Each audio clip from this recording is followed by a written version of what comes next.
ముందుగా మన తండ్రి అయిన దేవునికి మనం కృతజ్ఞతలు చెల్లించుకుందాం. ప్రభువైన యేసుక్రీస్తు నామములో అందరికీ వందనాలు తెలుసుకుంటున్నాను. వాక్యానికి అవకాశం ఇచ్చిన సహోదరు దాసుకు వందనాలు తెలుసుకుంటున్నాను. ఇటువంటి కోడుకుని ఏర్పాటు చేసిన చంటిగారి కుటుంబాన్ని మరొకసారి నేను వందనాలు తెలుసుకుంటున్నాను. ఇటువంటి కోడుకల ద్వారా మనం మరింతగా దేవుని మహింపరచవచ్చు, దేవుని జ్ఞాన సంగతులు వినే అవకాశం మనకి లభించవచ్చు. అయితే పిల్లలు నాకు ఇచ్చిన అవకాశం బట్టి మనం పాత నిబంధనలో ఒక భక్తుడి గురించి మనం కొన్ని మాటలు ఆలోచిద్దాం. పాత నిబంధనలో భక్తుడు కనబడతారు. భక్తుడు ఎవరంటే దావీదు. భక్తుడైన దావీదు గురించి మనం ఆయన జీవితంలో చాలా లెసన్స్ ఉన్నాయి. బైబిల్ కూడా ఆలోచిస్తే మనం అన్నీ కాకుండా ఒక సందర్భం గురించి మనం ఇవాళ పాట నేర్చుకునే ప్రయత్నం చేద్దాం. మనందరూ తెలిసిన మాట, దావీదు గోలియాతు మధ్యన ఒక యుద్ధం జరగబోతుంది. ఆ సన్నివేశం మనం తీసుకుని దాని నుంచి మనం ఏవైతే ఆత్మీయ పాఠాలు నేర్చుకోవచ్చో మనం వాళ్ళు ఆలోచిద్దాం. తద్వారా మనం మరింతగా మన విశ్వాసాన్ని కానీ మరింతగా మనం దేవుని జ్ఞానాలు మనం ఇంకా అభివృద్ధి చెందేలా మనం కృషి చేద్దాం. మొదటగా మనకు తెలుసు, పాత నిబంధనలో భక్తులు ఉన్నాడు. ఆ భక్తుడి పేరు చాలా భక్తులు ఉన్నారు. అందులో ఒకరు ఎవరంటే దావీదు. దావీదు అన్న మాటకి ప్రియుడు అని అర్థం వస్తుందండి. ఎవరు దావీదు? దావీదు ఎవరంటే యెషయి కుమారుడు. ఎవరు కుమారుడు అండి? యెషయి కుమారుడు. యెషయి ఎవరు? యెషయి వాళ్ళ తాతగారు ఎవరంటే బోయజు రూతు వాళ్ళ కొడుకు ఓబేదు తర్వాత యెషయి. అంటే బోయజు రూతుకి మనవడు అవుతాడు. ఎవరు? యెషయి కొడుకు ఎవరంటే దావీదు. యెషయికి చాలా మంది కుమారులు ఉన్నారు. 8 మంది కుమారుల్లో ఆఖరివాడు ఎవరంటే దావీదు. అయితే ఇది భౌతికంగా ఆయన వంశక్రమం అండి. అయితే అది పక్కన పెడితే దావీదు గురించి దేవుడు ఇచ్చిన మంచి సాక్ష్యం ఏంటంటే ఒక మాట చదువుకుందాం. అపోస్తల కార్యములు 13:22 చదువుకుంటే, అపోస్తల కార్యములు 13:22 చదువుకున్నప్పుడు, తరువాత అతనిని తొలగించి దావీదును వారికి రాజుగా ఏర్పరిచెను. మరియు ఆయన, నేను యెషయి కుమారుడైన దావీదును కనుగొంటిని.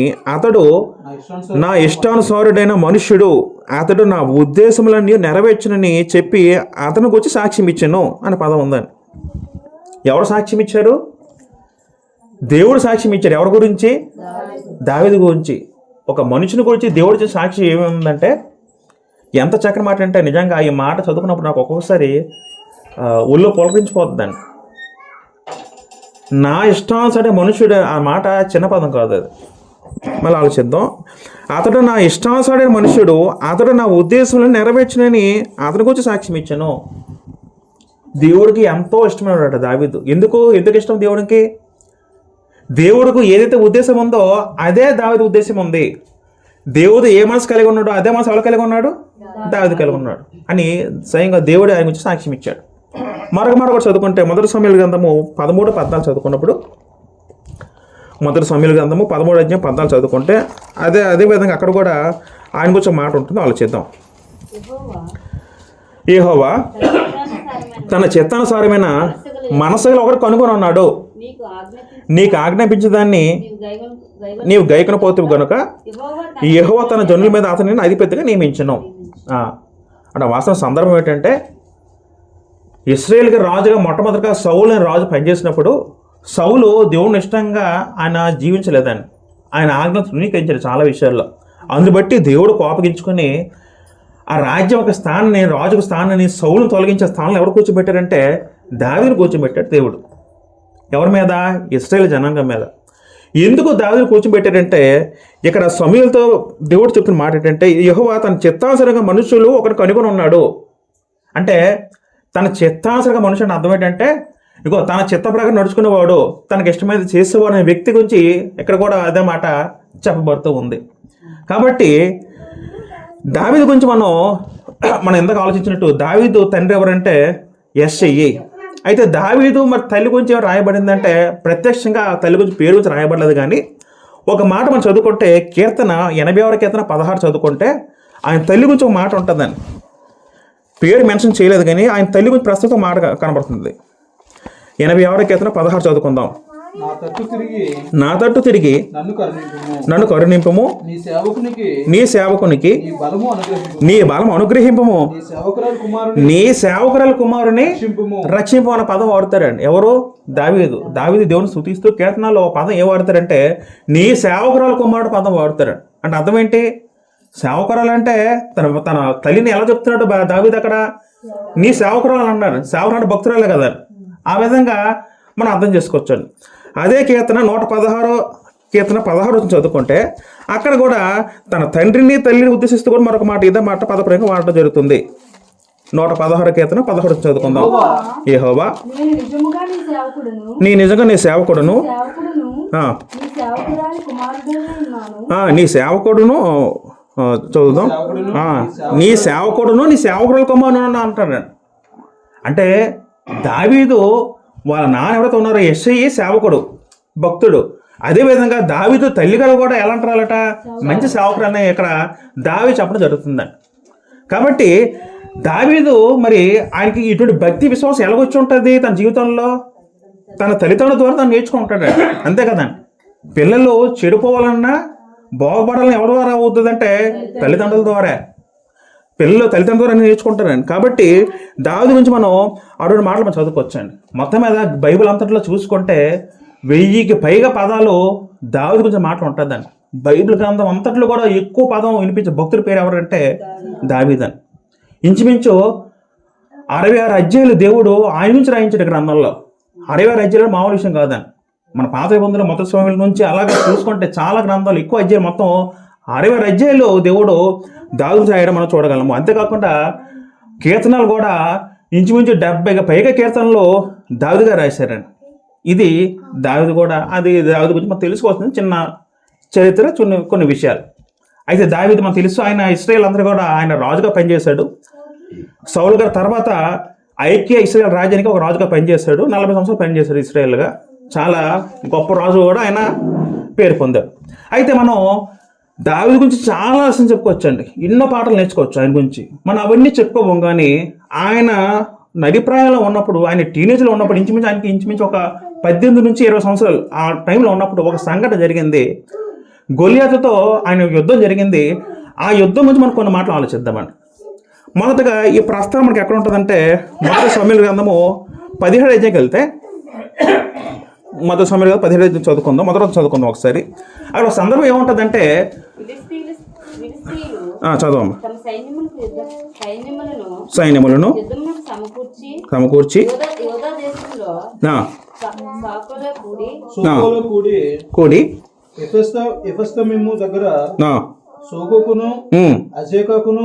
మధ్యన దిగి ఉండగా సౌలు ఇశ్రాయేలును కూడి వచ్చి ఏలా లోయలో దిగి ఫిలిష్తీయులకు ఎదురుగా యుద్ధ పంక్తులు తీర్చిరి. చాలు. అయితే ఈ దావీదు గొల్లియాతు యుద్ధం మొత్తం 17 అధ్యాయాలు రాయబడి ఉంటుంది. మన 17 మొత్తం కూడా లైన్ మీద చదవకుండా కొన్ని మధ్య మధ్యలో అటు ఇటు మనం చదువుకుంటూ మనం ఏవైతే నేర్చుకోవాలో ఆ పాఠ మనం నేర్చుకునే ప్రయత్నం చేద్దాం. ఇక్కడ సందర్భం ఏంటంటే ఫిలిస్తీన్లు ఒకరు ఉన్నారండి. ఫిలిస్తీన్లు ఎవరంటే ఇశ్రాయేల్ రాజ్యానికి వాళ్ళకి బద్ద శత్రువు ఎవరంటే ఫిలిస్తీన్ల జాతి. ఫిలిస్తీన్లు వాళ్ళు ఎంతసేపు ఇశ్రాయేల్కి వీళ్ళకి ఇప్పుడు తౌలు యుద్ధాలు జరుగుతూ ఉండేవండి ఆ కాలంలో. ఆ సమయంలో ఏమైందంటే రెండో చదువుకుంటే సౌలును ఇశ్రాయేల్ కూడి వచ్చి ఏలాలో దిగి ఫిలిస్తీన్ల యుద్ధ పంతులు తీర్చిరి. 3వ వచనం, ఫిలిస్తీన్లు ఆ తట్టు పర్వతం మీద ఇశ్రాయేల్ తట్టు ఈ తట్టు పర్వతం మీద నిల్చుండగా ఉభయుల మధ్య ఒక లోయ ఉండెను. ఒకసారి ఒక పెద్ద యుద్ధం జరగబోతుంది. ఎవరికంటే ఫిలిస్తీన్లకి ఇశ్రాయేల్ జనాంగానికి. అయితే ఒక 2 కొండలు ఉంటాయి. కొండల మధ్య లోయ ఉంటాయి, ఏలన్న లోయ. అటువైపు ఏమో సౌలు సైన్యం ఉంది. అప్పుడు ఆ సౌలు రాజుగా ఉన్నాడండి. అంటే అప్పటికి దావీదుకి పూర్తి రాజు అవ్వలేదు. సౌలు రాజు సైన్యంలో ఒక గుంపు అంతా ఒకవైపు ఉంది. ఒక గుంపు ఏమో ఈ ఫిలిస్తీన్లు దొండంతా ఒక గుంపులో ఉందండి. ఆ ఫిలిస్తీన్ల సైన్యంలో ఒక వ్యక్తి ఉన్నాడండి.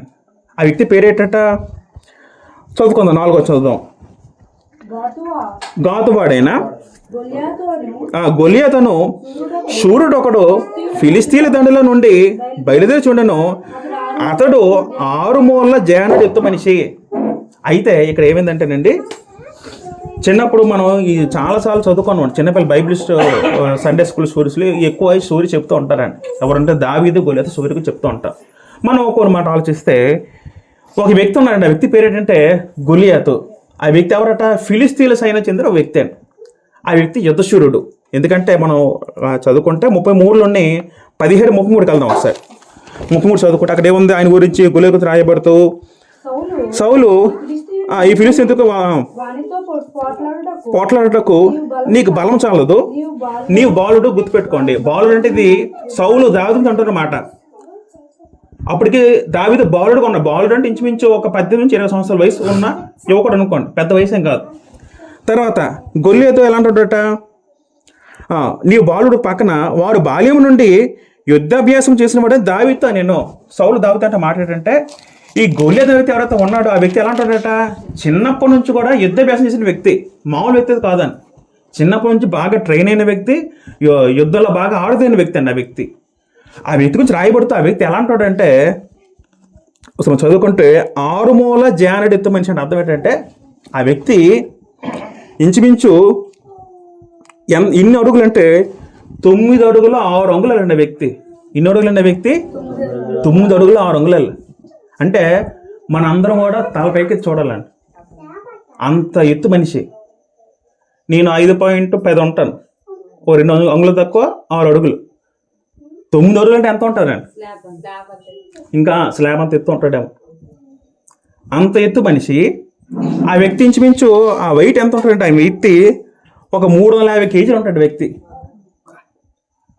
350 కేజీల మనిషి, ఇంచుమించు 9 అడుగులు 6 అంగుళాల మనిషి. ప్రపంచంలో ఇంతవరకు 100 ఎక్కువ ఎత్తైన మనిషి ఎవరంటే ఒక వ్యక్తి ఉన్నాడు. ఆ వ్యక్తి 8 అడుగులట, 8 అడుగులు 6 అంగుళాలట. ఇంతవరకు ప్రపంచంలో నమోదైన ఒక వ్యక్తి, హైట్ అయిన వ్యక్తి. ఈ వ్యక్తి అలాంటి వ్యక్తి కాదండి. ఎంత వ్యక్తి, ఎంత పొడుగట? 9 అడుగులు అంటే ఎలాంటి ఆలోచించాను. అయితే ఇప్పుడు ప్రపంచంలో ఎవరైతే ఎత్తిన వ్యక్తులు ఉన్నారో అందరూ కూడా ఈ జన్యుపరమైన రోగంతో వచ్చిన హైట్ తప్ప అది ఒక మంచి మామూలు వ్యక్తి కాదు. హైట్ ఎవరైతే ఉన్నారో అందరూ కూడా చాలా మంది చచ్చిపోయారు అనారోగ్యం వల్ల. హైట్ తప్ప అది ఆరోగ్యమైన హైట్ అయితే కాదు. ఈ గొలియాతు వ్యక్తి అలాంటి వ్యక్తి అయితే కాదు. 9 అడుగుల వ్యక్తి, 6 అంగుళాల వ్యక్తి, మంచి బలశాలి. ఆ వ్యక్తిని చూస్తే భయం వేస్తుంది అని. ఒక 2 సింహాలు కలిపి పెడితే ఎలా ఉంటాడు మనిషి, అలా ఉంటాడు ఆ వ్యక్తి చూస్తే. అంత భయంకరమైన వ్యక్తి. ఇంకా ఆయన గురించి మరి కొన్ని మాటలు మనం చదువుకుంటే, కింద చదువుకుందాం, 5వ చదువుకుంటే, అతని తల మీద రాగి శిరస్త్రానం ఉండెను, అతను యుద్ధ కవచం ధరించి ఉండెను, 5,000 తులముల రాగి ఎత్తుగలది,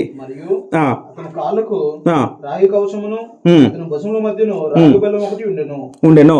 అతని ఈటకర్ర ధోని అంతా పెద్దది, మరియు అతని ఈటకున 600 తులముల ఇనుము ఎత్తుగలది. ఒకడు డాలును మోయచ్చు అతని ముందు రాపోవచ్చుండెను. అతను నిలిచి ఇశ్రాయేలు వారిని పిలిచి. చాలండి. ఈ వ్యక్తి అంత హైట్, అంత మనిషి కదా, అంత బరువు కదా. అంతేకాకుండా ఈ వ్యక్తి వేసుకున్న అప్పుడు ఒక యుద్ధం చెయ్యాలంటే ఒక సర్వాంగ కవచం అంటారు, మనం చదువుకుంటాం కదా కొత్త నిబంధనలో. సర్వాంగ కవచం అర్థం ఏంటంటే యుద్ధానికి బయలుదేరే ముందు యుద్ధ సైన్యం చేసుకుని వాళ్ళు ఆ డ్రెస్ అండి, మొత్తం శిరస్త్రానం కానీ కవచం అన్నీ ఉంటాయి కదా డ్రెస్. ఆ బరువు ఇంచుమించు ఎంత ఉంటుందంటే ఒక 40 కేజీలు ఉంటుంది అట. అంటే అవన్నీ లెక్కలు వేయగలితే కేజీలు లెక్కేస్తే ఇంచుమించు ఒక 40-50 కేజీలు ఉంటుంది అట అండి. మళ్ళీ ఆ ఈటట బల్లెం మోయడానికి ఒక మనిషి ఉంటాడు ప్రత్యేకంగా. ఒక డాలు కింద వచ్చిన ఏముంది అక్కడ, ఒక డాలును మోయించి అతను ముందర పోవచ్చుండేను. ఆ డాల్ అంటే ఇలా షీల్డ్ ఉంటుంది కదండి, బాణం కత్తి రాకుండా షీల్డ్. ఆ షీల్డ్ మోయడానికి మన ముందు ఒక వ్యక్తి ఉండేవాడట. అసలు ఆ తలుచుకుంటేనే మనం వింటే మనకి ఎలాగనిపిస్తుంది. అసలు మీ అందరూ ఊహించుకోండి మనిషి ఎలాగ ఉంటాడు. అటువంటి భయంకర మనిషి ఆ వచ్చి ఏమంటాడట, ఆ ముందుకు వచ్చి. ఇప్పుడు చదువుకుందాం. ఆ వ్యక్తి ఏమంటాడంటే ఒకసారి ఆలోచిస్తాం మనం. 9వ చదువుకుందామండి.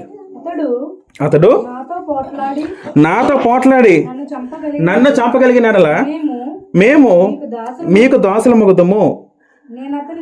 నేను అతను జయించి చంపినడల్లా మీరు మాకు దాసులే, మాకు దాస్యము చేయదురు అన్నాడండి.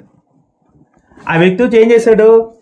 ఇగో మీకు సైన్యం ఉంది, మీకు బలగం ఉంది, మీకు లక్షల సైన్యం, మాకు లక్షల సైన్యం ఉంది. అయితే మీకు మాకు అంత యుద్ధాలే వద్దు, మీ అందరూ మామే పెట్టుకోవద్దు.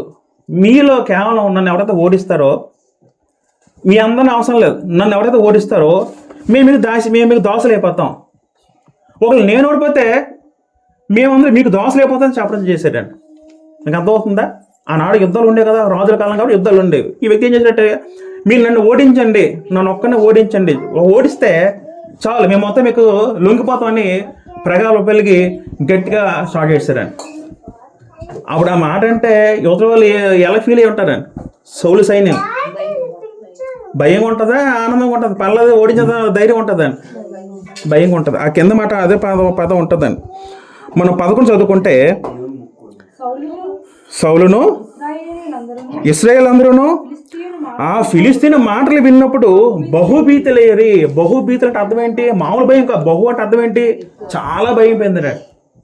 ఎవరు భయం చెందారట? రాజు భయం పొందాడు. రాజు దగ్గర రాజు సైనికుడు కూడా భయం పొందాడు. ఎందుకంటే వాడితో తలపడడానికి భూమి మీద ఏ మనిషి కూడా చాలా. ఈ వ్యక్తి భూమి మీదలోనే అత్యంత పొడుగైన వ్యక్తి, అత్యంత బలమైన వ్యక్తి గ్రంథంలో పేర్కొందాను. అటువంటి వ్యక్తి ముందు అతను ఎదుర్కోవడానికి ఎవరు కూడా వెళ్ళడానికి ధైర్యం చాలలేదు. ఇప్పుడు అక్కడికి ఎవరు వచ్చారట? దావీదు వచ్చారండి. ఇప్పుడు మనం ఆత్మీయంగా కొన్ని విషయాలు ఆలోచిద్దామండి. ఆత్మీయంగా ఆలోచిద్దాం. ఏంటంటే మొదటగా మన జీవితంలో కూడా గొల్లియతలాగా కొన్ని సమస్యలు వస్తాయండి. గొల్లియతని మనిషి అవసరం లేదండి, మనిషి అవసరం లేదు. మన జీవితంలో ఏమొస్తుందండి? సమస్య ఎంత పెద్దగా ఉంటుంది? అది గొల్లియత అంత బలంగా ఉంటుందండి. ఉంటుందా కొన్ని సమస్యలు? ఆ సమస్య అంటే మనల్ని లోపరుచుకునే ఒక వ్యసనం కావచ్చు, లేకపోతే మన పనిచేసే ఒక ఆఫీసు, ఒక ఉద్యోగం కావచ్చు, మన పై అధికారి కావచ్చు, లేకపోతే ఏదో ఒక ఆర్థిక సమస్య కావచ్చు, లేకపోతే మనల్ని భయపెట్టే ఒక క్యాన్సర్ రోగం కావచ్చు. అటువంటి సమస్యలు మన జీవితంలో వస్తూ ఉంటాయి.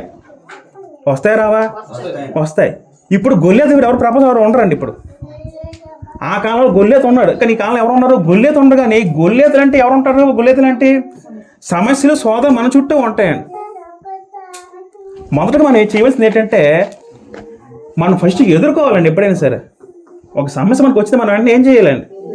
ఎదుర్కోవాలి. దావీదు ఏం చేశాడు? ఎదుర్కొన్నాడండి. అంటే మనం అనుకోని పక్షంలో సమస్యలు ఎదురవుతాయి. అది మొదటి పాయింట్ అండి. మనం ఎదుర్కోలేని సమస్యలు మనం అనుకున్న సడన్గా వస్తూ ఉంటాయి. లైఫ్లో వస్తాయి, రావాలిగా వస్తూ ఉంటాయి. ప్రతి ఒక్కరి జీవితంలో వస్తాయి. నాకు ఏ సమస్య లేదని ప్రపంచంలో ఏమైతే చెప్పడం. అందులో క్రైస్తవులకి ఎక్కువ సమస్యలు వస్తూ ఉంటాయి. ఆ సమస్య మనం ఎలా పోల్చుకోవాలి? గొల్లియతతో పోల్చుకోవాలండి. ఇప్పుడు దావీదుకి సమస్య వచ్చింది. దావీదు ముందు గ్రహించలేదని. ఒకసారి ఒక మాట చదువుకుంటే 17:15 చదువుకుందాం. దావీదుకి ముందు తెలీదు ఈ సమస్య ఉన్నట్టు. దావీదు బెత్లెహేము తన మేపుచు వాస్తవానికి దావీదు గొర్రెలు కాపరండి. దావీదు ముందు గొర్రెలు కాపారు. అంటే అందరిలో చిన్నవాడు దావీదని. 8 మంది కుమారులు అయితే అందులో చిన్నవాడు ఎవరు? దావీదు. సాధారణ ఆ కాలంలో పెద్ద కుమారులందరినీ సైనిక పంపించేవారండి, చిన్నపిల్లలేమో ఇంట్లో ఉంచుకునేవారు. దావీదు గొర్రెలు కావాల్సిన వ్యక్తి. అయితే ఇప్పుడు మనం 23 వెళ్ళిపోదాం. 5:23 చదువుకుంటే, అతడు వారితో మాట్లాడుచుండగా సూర్యుడు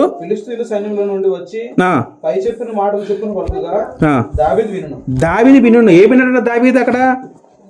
దావీదు ఏమన్నాడు అంటే, ఈ మనిషి ఎవరైతే ఉన్నాడో ఈ గొల్లియతు ఈయన ప్రగల్భపడుతున్నాడు. మీరు రండి, మీరు రాలేరు, మీరు 10వ చదువుకుంటే ఆ మాట ఉంటుంది. మన అంత అవసరం లేదు, కానీ మీద చెప్పిన మాటే. అలాగే 40 రోజులు అటండి. 10వ ఏముంటుంది అక్కడ?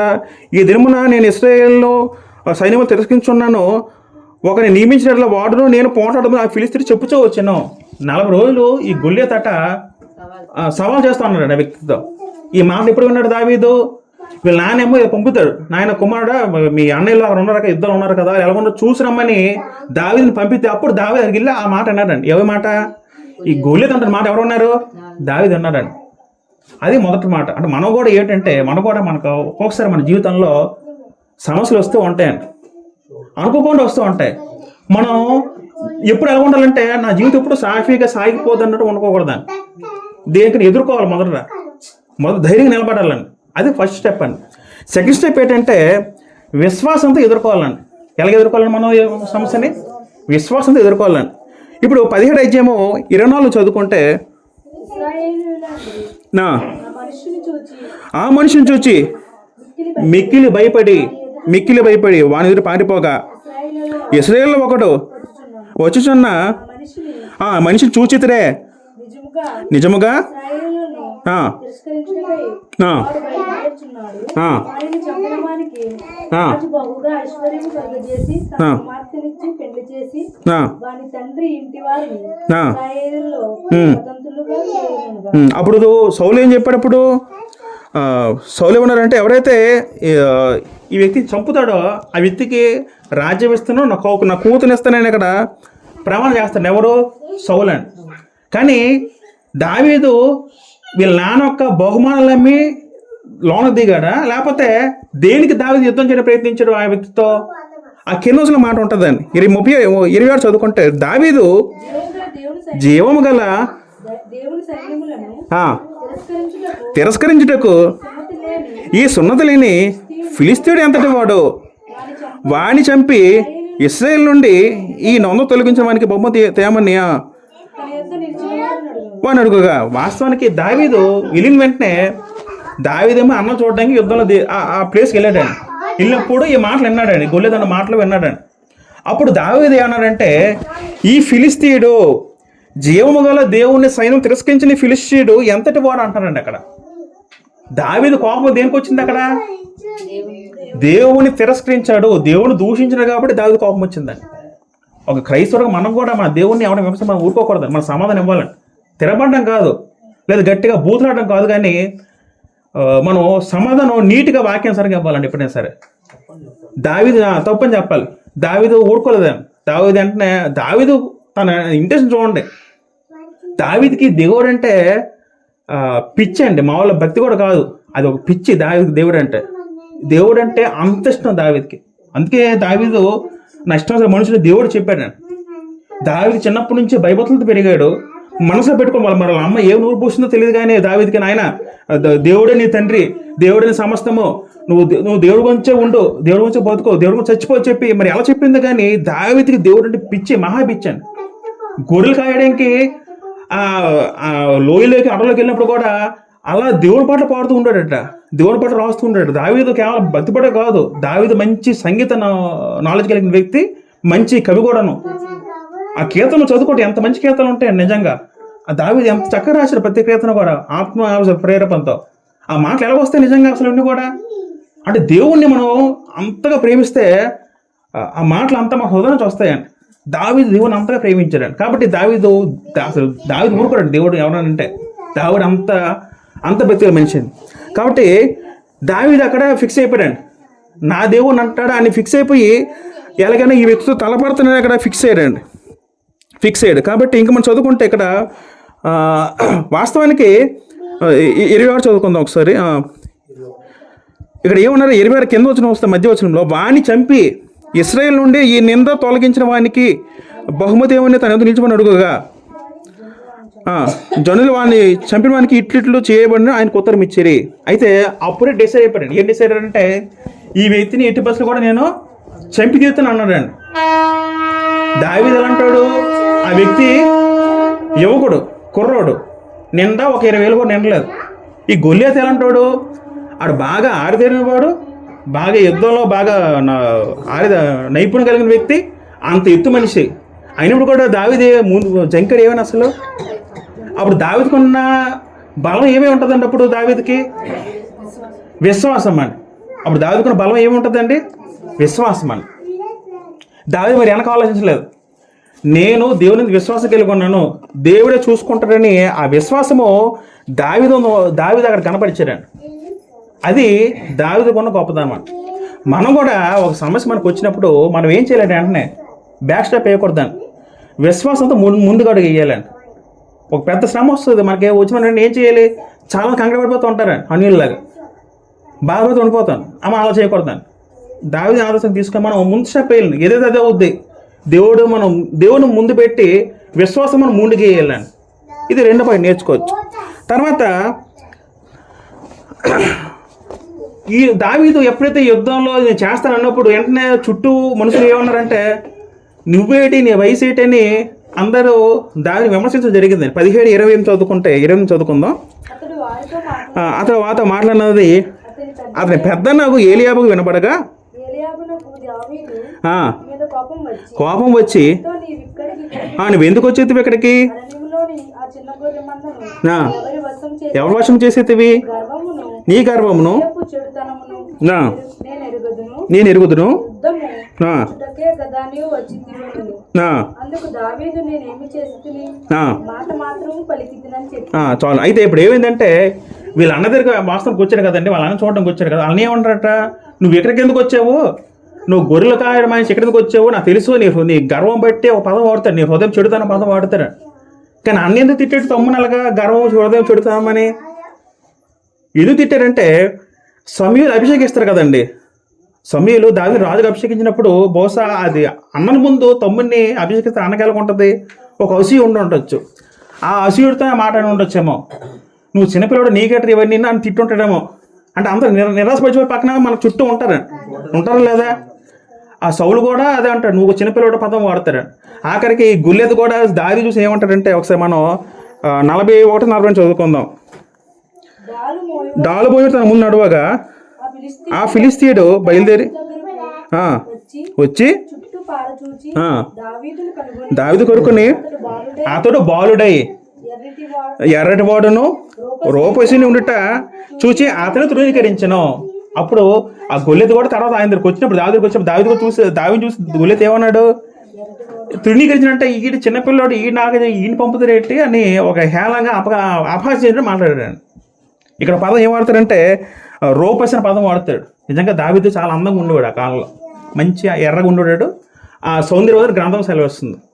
దావీదుకి భౌతిక సౌందర్యం మాత్రమే కాదు కానీ ఇంకే సౌందర్యం ఉందండి దావీదుకి, ఆత్మ సౌందర్యం ఉందని. అసలు దేవుడు దావీదుని ఎర్రగా ఉన్నాడు కాబట్టి రాజుగా ఎంచాడా, లేకపోతే హృదయం బట్టి రాజుగా ఎంచాడా? హృదయం బట్టి దేవుడు రాజుగా ఎంచాడు. ఎవరిని? దావీదుని. మొదటి సమయంలో 16 చదువుకుంటే అక్కడ ఏముందో మంచి మాట, తెలిసిన మాటే. మొదటి సమయంలో 16 అధ్యాయము ఎక్కడ ఉంటుంది మాట, అది 7 చదువుకుందాం. అయితే యెహోవా సమూయేలుతో ఇలాగ సెలవిచ్చిన, అతని రూపమును అతని ఇతరులు లక్ష్య పెట్టకము. మనుషులు లక్ష్య పెట్టేవాడిని యెహోవా లక్ష్య పెట్టడు. నేను అతను త్రోసివేసి ఉన్నాను. మనుషులు పై రూపం లక్ష్య పెడతారు కానీ యెహోవా హృదయమును లక్ష్య పెట్టును. ఏదో యెహోవా హృదయంలో లక్ష్య పెట్టును. దేవుడికి రూపం చూడడు, దేవుడు రూపం అవసరం లేదండి. మనం ఎంత అందం తగిన దేవుడు రూపం చూడండి. దేవుడు ఏం చూస్తారు? అందరిని హృదయాన్ని చూస్తారా? వాస్తవం దావీదు నిజంగా అందంగా ఉన్నాడు కానీ ఇప్పుడు దేవుడు అందం చూడలేదు. అక్కడ దేవుడు ఏం చూశాడు? దావీదు హృదయం చేశారండి. దావీదు హృదయం చూస్తే దేవుడు అంత హెచ్చించి రాజు కూర్చోబెట్టి తప్ప ఆయన రూపం పెట్టి కాదని. అయితే ఇక్కడ ఏమైంది, మనం ఏం చదువుకోమంటే, మనం కూడా మన జీవితంలో ఒక సమస్య వచ్చినప్పుడు మన అందరూ నిరసపరచడానికి మాట్లాడుతూ ఉంటారండి. అవునా కదా? ఏదో ఒక శ్రమ వచ్చింది అనుకోండి, పోనీ ఏదో జబ్బు వచ్చింది అనుకోండి, మాకు ఏదో ఒక క్యాన్సర్ రోగం వచ్చింది అనుకో, అందరూ ఏమంటారండి, ఏమమ్మా ఏ పాపం చేసేవేటో, నీకెందుకు వచ్చింది, ఎవరికి రాలేదు అంటారు. ఒక ఆర్థిక శ్రమ వచ్చేది, సడన్గా ఉద్యోగం పోయింది అనుకోండి, ఇప్పుడు ఏమంటారు, నువ్వేం మంచిగా ఉన్న ఉద్యోగం పోయింది అనుకో, ఇప్పుడు ఏమంటాడు, చుట్టూ అందరూ కూడా పొడిచి మాట్లాడతారు తప్ప ఎవరు కూడా మనకి ఆదగలిసి మాట ఎవరు మాట్లాడతారండి. అదేవిధంగా నిరసపరచడానికి మన చుట్టూ ఉంటారుగా, మనం మాటలు మనం పట్టించుకోకూడదు. అది 3వది. 4వది ఏంటంటే మనం సిద్ధపడి ఉండాలండి. 17 అయితే 34 చదువుకుంటే 30 చదువుకుందాం.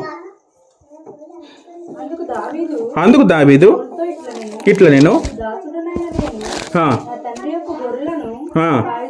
కాయచుండ సింహమును ఎలుగుబంటిను వచ్చి మందలో నుండి ఒక గొర్రెపిల్లని ఎత్తుకొని పోవచ్చుండగా నేను దాన్ని తరిమి చంపి దాని నోటి నుండి ఆ గొర్రెని విడిపించి తిని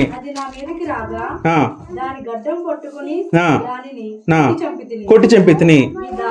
అక్కడ చాలం. దావీదు సౌలుతో ఏమంటాడంటే, నువ్వు చిన్నపిల్లడు అంటున్నప్పుడు దావీదు ఏమంటాడట, చూడండి, నేను గొర్రెలు కాస్తుంటే సింహాన్ని చంపాను అంటాడు. ఎవరు? దావీదు. ఆ కాలంలో సింహాలు ఉండేవాడు. ఆ కాలంలో ఇశ్రాయేలు చుట్టుపక్కల ప్రాంతాల్లో సింహాలు ఎలుగుబంట్లు ఉండేవాడు. ఎలుగుబంటి అంటే మామూలు ఎలుగుబంటి కాదని, దాన్ని గ్రిజ్లీ బేర్ అంటారు ఇంగ్లీష్లో. ఆ ఎలుగుబంటి కూడా నించుంటే 9 అడుగులు ఉంటుందట. అది చాలా భయంకరమైన జంతువు ఎలుగుబంటి కూడా. అది దాని ఫోర్స్ ఎలా ఉంటుందని నేను యూట్యూబ్లో చూసాను, నెట్లోని. పంజతో కొట్టిందంటే ఒక మంచి చంచిపోవడమే, అంత బలంగా ఉంటుందండి. మనకు కనపడిన ఈ నల్లగా ఉంటాయి ఎలుగు ఆ టైప్ కాదని, అవి ఇంకా బలంగా ఉంటాయి సింహాలు కానీ ఎలుగుబంట్లు కానీ. అటువంటి సింహాన్ని ఎలుగుబంటి చంపాను అంటాడు. ఎవరు? దావీదు చంపాడు సింహాన్ని ఎలుగుబంటిని. ఎలా చంపుకుంటారండి దావీదు సింహాన్ని ఎలుగుబంటిని? అక్కడ కేవలం దావీదు శక్తి వల్ల చేశారండి అక్కడ అది, లేదా ఎవరు తోడున్నారు? దావీదు ఇప్పుడు ఎవరు తోడున్నారు అక్కడ? దావీదుకి దేవుడు తోడున్నారండి. దావీదుకి దేవుడు తోడున్నాడు. మనం దావీదు దేవుడు తోడు అనే పదం ఉంటుందండి ఎక్కడో, మనం తర్వాత చెప్తాను. అయితే ఇక్కడ మనం దావీదు చెప్తున్నాడండి, అంటే దావీదు సిద్ధంగా ఉన్నారండి. ఏమన్నారంటే అతను దేవుడికి విశ్వాసం అంటే ఏ విధంగా అంటే, తన విశ్వాసం ఏంటంటే నేను ఖచ్చితంగా విజయం సాధిస్తాను అనే విశ్వాసం ఎవరికి ఉంది అక్కడ? దావీదుకు ఉంది. ఒకసారి మనం 37 చదువుకుందాం. సింహము యొక్క బలము నుండి ఎలుగుబంటి యొక్క బలము నుండి నన్ను రక్షించిన యెహోవా ఈ ఫిలిష్తీయుని చేతిలో నుండి కూడాను నన్ను విడిపించును నన్ను విడిపించును అన్నారండి. విడిపించిన అంటే దేవుడు విడిపిస్తాడు అన్న తప్ప దేవుడు ముందు చెప్పలేదు. దేవుడు ముందు చెప్పాడు దావీదుకి నేను విడిపిస్తానని చెప్పలేదండి. దేవుడు విడిపిస్తాడని చెప్పాడు తప్ప నాకు విడిపిస్తాను దేవుడు చెప్పాడు ముందు చెప్పలేదని వెళ్ళలేదని. మీకు అర్థమవుతుందా? యుద్ధంలో దిగినప్పుడే దావీదు ఇవన్నీ ఆలోచించలేదు. నేను దిగాను, దేవుడు చూసుకొని దేవుడు భారం పెట్టారండి. కాబట్టి దావీదుకి ఎందుకు దావీదు అంత విశ్వాసం అంటే ఆ విశ్వాసము తను అలా పెంపొందించుకున్నాడు జీవితంలో. హెబ్రీ పత్రిక 11 చదువుకుంటే 11 అధ్యాయంలోని 32లో విశ్వాస వీరుల జాబితాల్లో దావీదు పేరు కూడా ఉంటుందండి. హెబ్రీ పత్రిక 11 అధ్యాయంలో విశ్వాస వీరుల జాబితా ఉంటుందండి. దాంట్లో ఈ దావీదు పేరు కూడా ఉంటుందండి. ఒక చదువుకుందాం.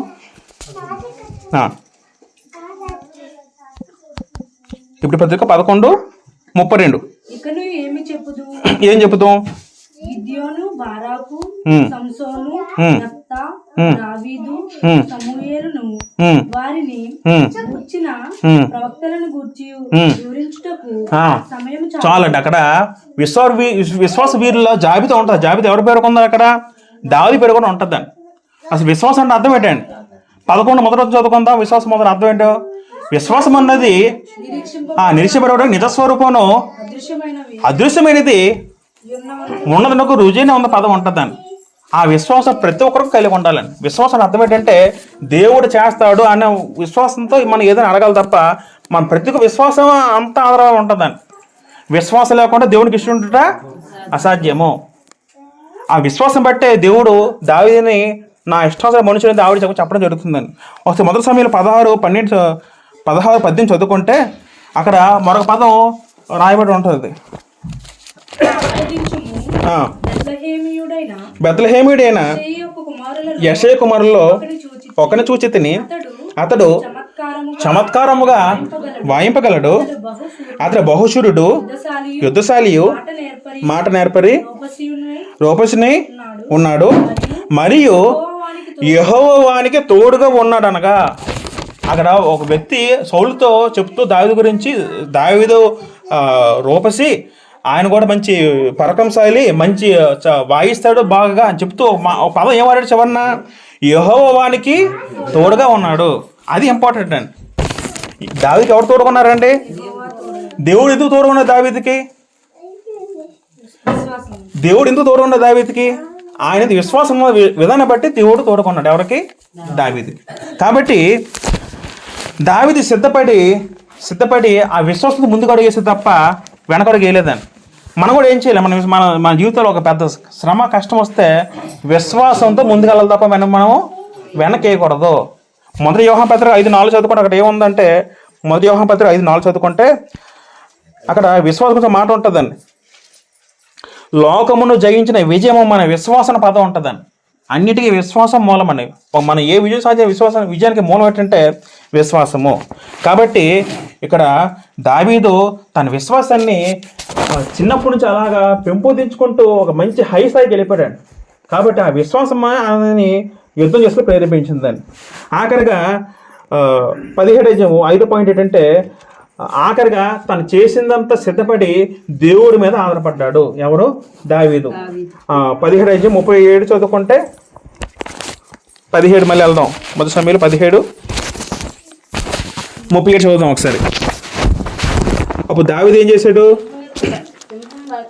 ఇనుము యొక్క బలం నుండి ఎలుగుబంటి యొక్క బలం నుండి నన్ను రక్షించిన యెహోవా ఫిలిష్తీయుని చేతుల నుండి కూడాను నన్ను విడిపించిననియు చెప్పు. అయితే ముందే చెప్పాడు దావీదు ఏంటంటే సింహం బలం దేవుడు రక్షించాడు, ఏరు బలం రప్పించాడు, ఈ మనిషి దగ్గర కూడా నాకు దేవుడే నన్ను తప్పిస్తాడని అక్కడ విశ్వాసం చెప్పాడు. తర్వాత 42-43 చదువుకుందాం. చుట్టూ పారచూచి అతడు బాలుడై ఎర్రటివాడును రోమసీయునై చూచి అతనిని తృణీకరించెను. ఫిలిష్తీయుడు కర్ర తీసి తీసుకొని నీవు నా మీదకి వచ్చుచున్నావే నేను కుక్కనా అని దావీదుతో చెప్పి తన దేవతల పేట దావీదు చెప్పించెను. 44 నా దగ్గరకు రమ్ము, నీ మాంసమును ఆకాశ పక్షులకును భూమృగములకును ఇచ్చివేతురని ఆ ఫిలిష్తీయుడు దావీదుతో అనగా దావీదు నీవు కత్తియు ఈటియు బల్లెము ధరించుకుని నా మీదకి వచ్చున్నావు, అయితే తిరస్కరించిన ఇశ్రాయేలు సైన్యమా యెహోవా పేరిట నేను నీ మీదకి వచ్చున్నాను. ఈ దినమున యెహోవా నిన్ను నా చేతికి అప్పగించును. ఎవరన్నారా మాట? దావీదు అంటున్నారా? అప్పగించినట్టు దేవుడికి ముందు తెలుసు, దావీదు ముందు తెలిసి అప్పగిస్తానని. అది విశ్వాసం అండి. విశ్వాసం అర్థం ఏంటంటే మనకు వస్తుందా రాదా ఆలోచించే విశ్వాసం కాదండి. నాకు ఆల్రెడీ వచ్చేసిందని విశ్వాసం, అది విశ్వాసం అండి. మీకు అర్థమవుతుంది పాయింట్. విశ్వాసం అంటే మనం ప్రార్థన చేసినప్పుడు ఎలా ప్రార్థన చేయాలో సందేహంగా ప్రార్థన చేయాలంటండి. ఏ విషయమైనా నాకు వస్తుందో లేదో అలా చేయకూడదు కాదండి. నాకు వచ్చేసింది అని ప్రార్థన చేయాలి. అనుమానం ఉంటే ప్రార్థన, అది విశ్వాసం కాదండి. మీ పాయింట్ అర్థమవుతుందండి. అసలు దావీదుకు గొలియత్ ఎవరో తెలియదు. వాళ్ళ అన్నయ్య చూడడానికి వచ్చాడు, ఈ మాట అన్నాడు, వెంటనే సిద్ధపడిపోయాడు యుద్ధానికి. సిద్ధపడిపోయాడు. అప్పుడు ఏమంటాడు దావీదు ఇక్కడ? యెహోవా నిన్ను నా చేతికి అప్పగించున్నాడు అన్నాడు. అప్పగించున్నాడు అన్నాడా? ఇచ్చాడు అంటారు. దావీదు దృష్టిలో ఏంటి? ఈ విజయం సాధిస్తున్న దావీదుకి కాన్ఫిడెంట్ ఉందా లేదా? ఎలాగొస్తుంది కాన్ఫిడెంట్ దావీదుకి? దానికి విశ్వాసం అని. అప్పటికే దావీదు తెలుసు ఎలా తెలుసు అంటే ఆ విశ్వాసం దాన్ని నడిపిస్తాను. ఖచ్చితంగా దేవుడు విజయం నాకు ఇస్తాడనే విశ్వాసం ఉన్న, అది గట్టి విశ్వాసం. మనం కూడా పిల్లరా, మనం కూడా మన జీవితంలో దేవుడి మీద ఆధారపడాలి. ఏ విషయమైనా సరే, ఏ విషయం దేవుడి మీద ఆధారపడాలని, అది అందరూ నేర్చుకునే ప్రయత్నం చేయాలని. నేను కూడా కొన్ని విషయాల్లో నేను మనుషుల మీద ఆధారపడ్డాను. చాలా విషయాల్లో, ఉదాహరణకి నా ఉద్యోగ ట్రాన్స్ఫర్ విషయం కానీ, మా మిస్సెస్ ట్రాన్స్ఫర్, కొన్ని విషయాల్లో నేను మనుషుల మీద ఆధారపడ్డాను, దేవుడి మీద ఆధారపడతాను. ప్రతి ఒక్కరు కూడా దేవుడి మీద ఆధారపడడం నేర్చుకోవాలని. ముందు మనం దేవుడు ప్రార్థన చేయాలని, తర్వాత మనుషులను మనం వాడుకోవచ్చు తప్ప ఫస్ట్ ప్రేయర్ ఎప్పుడు ఎవరికి ఇవ్వాలి? మనం దేవుడికి ఇవ్వాలని. అర్థమవుతుందండి. మనకి ఏ శ్రమ వచ్చినా, ఏ కష్టం వచ్చినా ముందు ఎవరికి కావాలి? ముందు ఫస్ట్ దేవుడికి కావాలి, తర్వాత మనం మనుషులు కలిస్తే కాలొచ్చాను. ముందు మనం ఫస్ట్ ప్రేయర్ ఎవరికి కావాలి? మనం దేవుడికి ఇవ్వాలని. ఆఖరికి ఏంటంటే ఆ తర్వాత చదువుకుందాం, 17-44 చదువుకుందాం.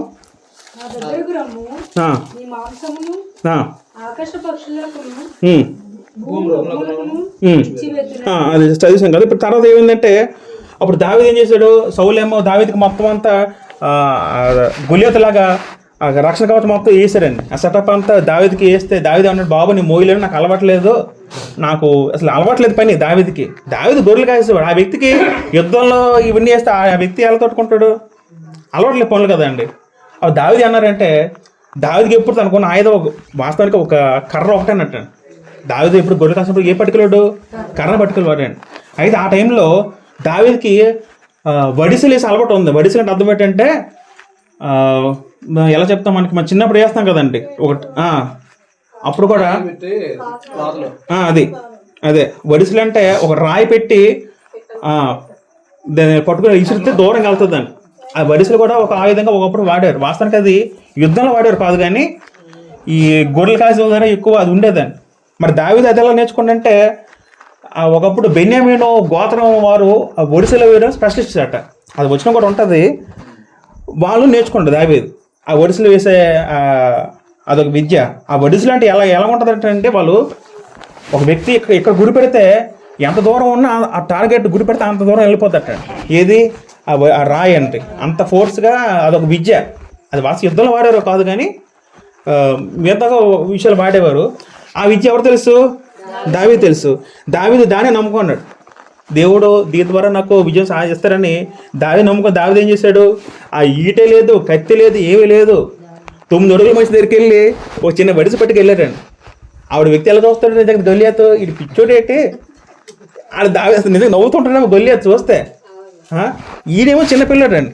ఇప్పుడు ఎలా ఉంటాడంటే, ఇప్పుడు ఆ పాప ఏ ఎత్తులో ఉందో నేను అంత ఎత్తులో ఉంటే అర్థం చేసుకోండి, అలా ఉంటాడు ఇప్పుడు.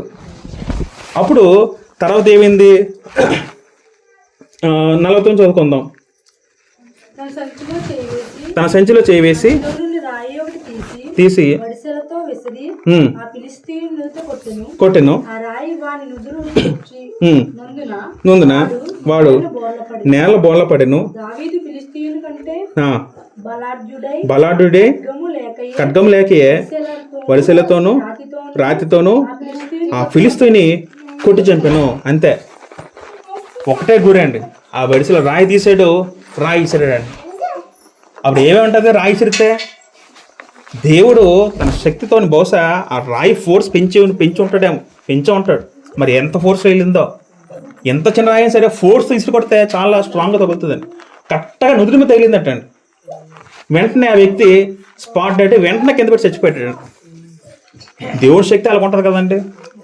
వెంటనే ఆ చుట్టూ ఉన్న ఆశ్చర్యపోయారండి. చుట్టూ అందరూ ఆశ్చర్యపోయారు. నేను ఆశ్చర్యపోతారా లేదా? అసలు ఆ మనిషి దగ్గరికి ఒక వ్యక్తి వెళ్ళడమే అసాధ్యము, అందులో అతనితో యుద్ధం ఫైట్ చేయడం ఇంకా అసాధ్యము. నాకు తెలిసి చాలామంది దావీదు చచ్చిపోయారు అనుకుంటారేమో. దావీదు చచ్చిపోతాడు, చిన్నపిల్లడు కదండి. ఆడంటే మహా యుద్ధ బలవంతుడు, దావీదు చిన్నపిల్లడు, చంపేస్తాం అనుకున్నారు. కానీ అందరూ ఆశ్చర్యపోయారటండి. ఒక్క దెబ్బతో ఆ వ్యక్తి నేలబడిపోయాడు. వెంటనే దావీదు ఏం చేశాడంటే ఆ వ్యక్తిని ఇంకా ప్రాణం తీస్తే ఇంకా చంపి ఆఖరికి తన పీకను కట్ చేసి తీసుకెళ్ళి అక్కడ పెట్టమని చూడగలను. తర్వాత చదువుదాం ఒకసారి. వాడు బోర్ల పడగా పరిగెత్తిపోయి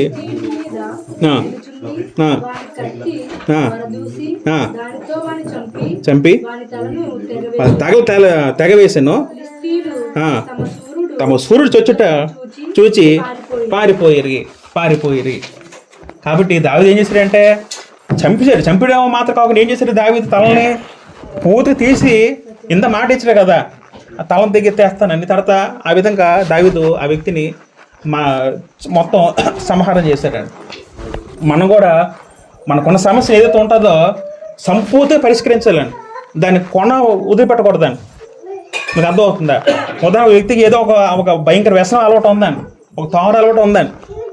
అలా మానుకుని ఎంత మానుకోవాలి? పూర్తిగా సంపూర్తిగా మానిపించేయాలండి. ఇంకా ఆ వేరు మొలచ విధంగా ఉండకూడదండి. అది సంపూర్ణ మారు మనస్సు అండి. కాబట్టి ఈ విధంగా దావీదు ఏం చేశారంటే సంపూర్తిగా విజయాన్ని సాధించారండి. ఆ విధంగా విజయం సాధించి ఆ వ్యక్తి తర్వాత దేవుడు ఆ వ్యక్తిని ఇంకా మరింతగా ఆశీర్వదించాడు. వాస్తవానికి దావీదు పిలిచి ఎవరు వెళ్ళాలి? ముందరగా సౌలు వెళ్ళాలండి. కానీ సౌలు భయపడడం లేదా? సౌలు రాజే భయపడితే ఇంక జనాలు ఏమేమి ఉంటారు అక్కడ? కానీ దావీదు అసలు ఇవన్నీ పట్టించుకోలే. నా దేవుడిని అంటాడా అని ముందుకెళ్ళిపోయాడు అంతే. అంటే దావీదుకున్న విశ్వాసం అలా అంటుందండి. ఆ విశ్వాసం బట్టి నిజంగా గొలియాతో అక్కడ దావీదు చచ్చిపోతే అక్కడ అంటే ఇన్ కేసు అంటే ఒకళ్ళు చనిపోతే మరి దావీదు ప్రస్తుతానికి ఉండదండి, అంతే కదా. ప్రస్తుతాన్ని దావీదు ఎంత మనం చదువుకోవడం ఎలాగబట్టి దేవుడు దావీదుకి అందించిన విజయం బట్టి ఆ విజయం మూలం ఏమే ఉంది? దావీదుకున్న విశ్వాసం అండి.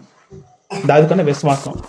మనం కూడా పిల్లలు మనం ఏం నేర్చుకున్నామంటే మనం కూడా మన జీవితంలో ఇప్పుడు మన కాలంలో గొల్లియాతులు ఉంటారు. కానీ గొల్లియాతులు అంటే ఏముంటాయి? సమస్యలు ఉంటాయి. ఆ సమస్య వచ్చిన మనం ఏం చేయాలి? మనం కురింగిపోకూడదని దాన్ని ముందు సిద్ధపడాలి, ఎదుర్కోవాలి, దేవుని శక్తితో జయించాలండి. దేవుడి మీద ఆధారపడి విశ్వాసంతో ప్రార్థన చేసి మనం అలా జయిస్తే నిజంగా కూడా మనం దావీదులాగా మనం కూడా విజయం సాధిస్తామండి. అయితే ఇంత దావీదు కూడా చాలా గొప్పగా బతికాడు.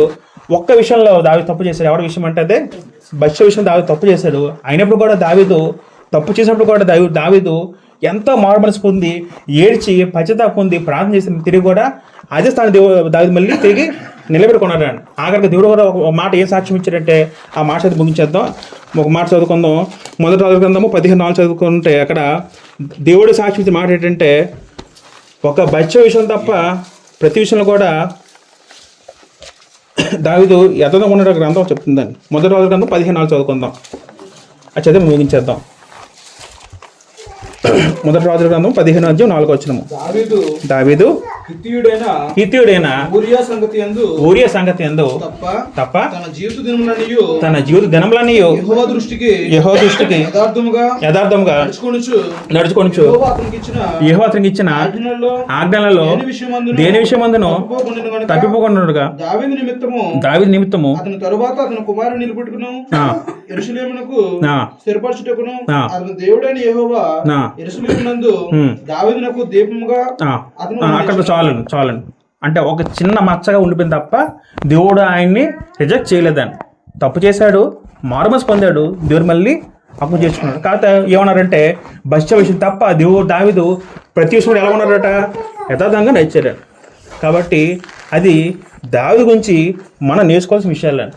మొదట దావీదు ఉన్న విశ్వాసం మనందరూ కలిగి ఉండాలండి. మెయిన్ ఎటువంటి ఏ శ్రమ వచ్చినా సరే దేవుని మీద ఆధారపడడం నేర్చుకుంటే మన జీవితంలో మనం కూడా మన విశ్వాసాలు పెంపొందించుకుంటే మనం కూడా దావీదులాగా అంత వారం కూడా మనం కూడా అయ్యే అవకాశం ఉంటుంది. దేవుడు వాక్యం దీవించి మన అందరి హృదయాల్లో ఫలింపజేయను గాక. ఆమె.